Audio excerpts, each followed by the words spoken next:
Salam alaikum. Ah, on fait une vidéo, on fait ça. Ok, donc, brièvement, maintenant, c'est la même autre là-bas. Donc, nous avons qu'à expliquer Kuba, Kaka et Mahadi expliquer Kuba. Maintenant, prophète Mohamed est rekodi. Mohamed Abdallah, où est rekodi? Kle bishegini kle fla, sana asayache. Kle bishegini kle fla, sana asayache. Aye befra n'ongo kamaka. Aye silamɛ bɛɛ fara ɲɔgɔn kan silamɛ leader bɛɛ wele international o bɛɛ ka ɲɔgɔn sɔrɔ Maka a ye mun fɔ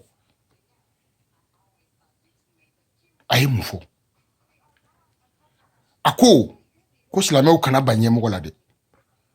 ko ni ɲɛmɔgɔ kura nana ko silamɛw kana ba ɲɛmɔgɔ la dɛ ko hali ni ɲɛmɔgɔ fari finna i komi wala haji o bɛ i komi galaji sɛbɛnni bɛ kɛ ni ji min ye wala haka ko hali ni ɲɛmɔgɔ fari kɛra like a suit.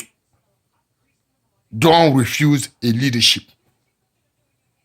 Okoro idi. Ale kun b'a dɔn ko ɲɛmɔgɔ, ale b'a dɔn ko ɲɛmɔgɔ wɛrɛ bɛ na wa. A ko fɛnɛ aw ma. Ko ale Muhammad Abdallah ka ale ye Bilal senkan mɛn arijinɛ kɔnɔ ale ɲɛ. Ale yɛrɛ ɲɛ. Donc ko Bilal donna arijinɛ kɔnɔ ale yɛrɛ ɲɛ. Okoro idi. Ko parce que ale sara ka wuli de wa. Ale ni Bilal sara ka wuli de wa. Non. Parce que a b'a dɔn cɔ. Ko Bilal bɔnsɔnw de bɛna kɛ olu de kun ye vɛrɛ ye wa olu de bɛ laban vɛrɛ kisɛ ma n y'o de fɔ aw ɲɛna sa Mahomet est le premier prophète blanc et le dernier prophète blanc. Mahomet kɛra exemple de ye k'a yira tubabuw ni arabuw la k'a yira jɛmanw na ko u bɛ se ka ɲa u bɛ se ka changer ko Ala bɛ se ka ɲuman b'u fɛnɛ na. Parce que prophète fɛn fɛn cira u ma kira fɛn fɛn cira u ma o bɛɛ kun ye farafin ye. Donc n'i tɛ mɔgɔ lamɛn mais n'i baden nana kuma i ye n'i sinji nana kuma i ye n'i yɛrɛ dɔ nana kuma i ye a ka ca Ala fɛ ni labanko ɲuman kan ka sɔrɔ i la i bɛ sɔn k'o tigi lamɛn. O de y'a to prophète Mohamed Abdallah o de kosɔn ale kɛra jɛman ye. Mohamed Abdallah ko di tuguni a ko ne mantonw ne ka disciple a bɛ ka nin bɛɛ fɔ yɔrɔ kelen in na dɛ a ko ni aw tun bɛ se ka tugu Ala ka kuranɛ kɔ Ala kumakan ninnu kɔ n'aw tun bɛ se ka tugu Ala kumakan ninnu kɔ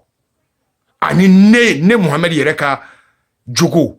ne kɛwale ko walahi k'aw tɛ fili mun na ale b'o fɔ.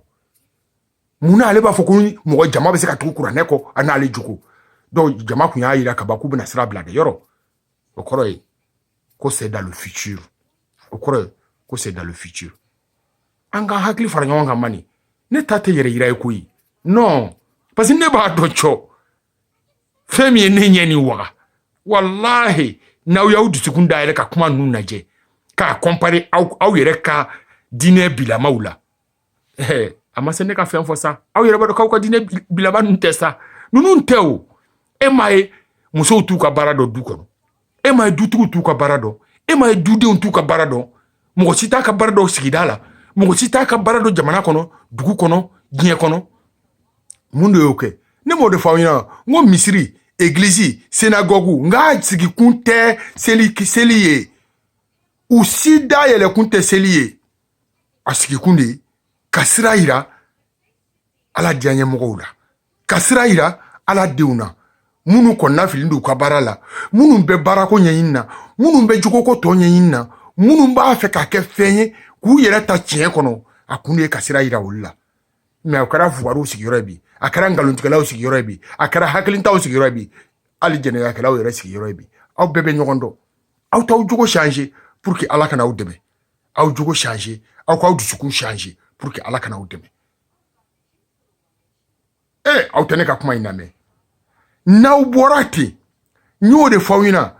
Mali ta maliyɛnw nk'aw ta tɛ ɲɛmɔgɔ ko ye aw ta tɛ kunkolo ko ye aw ka jamana faama bɛɛ kunkolo man ɲi aw ka leaderw si kunkolo man ɲi aw ka leaderw si tɛ jogo ɲuman ye depuis longtemps i tɛ se ka u si tracer k'a fɔ ko non ko karisa y'a ka kow daminɛ don min na fo bi ko karisa bɛ sira kelen in kan karisa ma kumakan changer karisa ma jogo changer karisa ma faso ka nafolo du karisa ma mɔgɔw bila ɲɔgɔn na karisa tɛ nataba ye non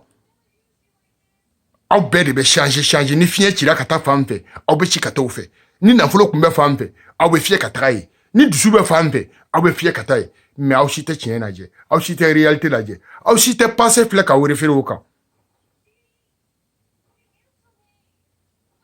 aw t'aw kɔ tɔrɔ mabɔ ko n'i y'a mɛn k'i b'i pan ka ɲa i b'i mabɔ ka ɲa de ka sɔrɔ k'i pan mais n'i y'i jɔ dingɛ da la k'i b'i pan n'i pan cogo ma ɲa i bɛ bi dingɛ in kɔnɔ dɛ a y'aw ka gouvernement ɲininka tous les pays d'Afrique a y'aw ka gouvernement ɲininka ils n'ont qu'à vous dire le montant de la dette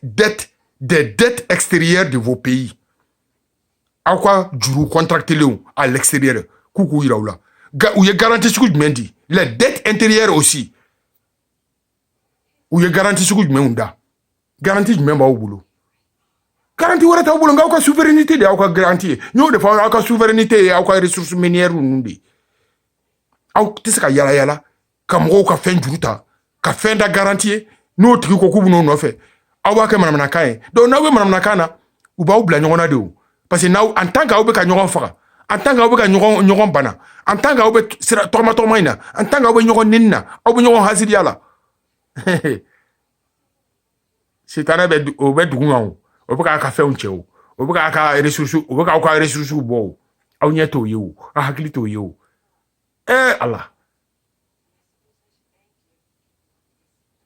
ala ka kuranɛ k'aw ka yelen ye ala ka kuranɛ k'aw ka yelen ye parce que kuranɛ ye livre tɔ fila ninnu tiɲɛ de ye o ma ye wa i tɛ foyi ye bibulu kɔnɔ i tɛ foyi ye tora ninnu kɔnɔ n'a tɛ kuranɛ kɔnɔ mais caman bɛ kuranɛ kɔnɔ o t'olu kɔnɔ kuranɛ de nana ni tɔ ninnu tiɲɛ ye sinon tɔ ninnu o y'o ɲagami a mɛnna o merci bien ala k'an kan bɛn kelen ma an bɛɛ ka laɲini ye kelen ye ne kɔni ka laɲini ye hɛrɛ ye salamu alaikum yaya sidibe peace and love merci bien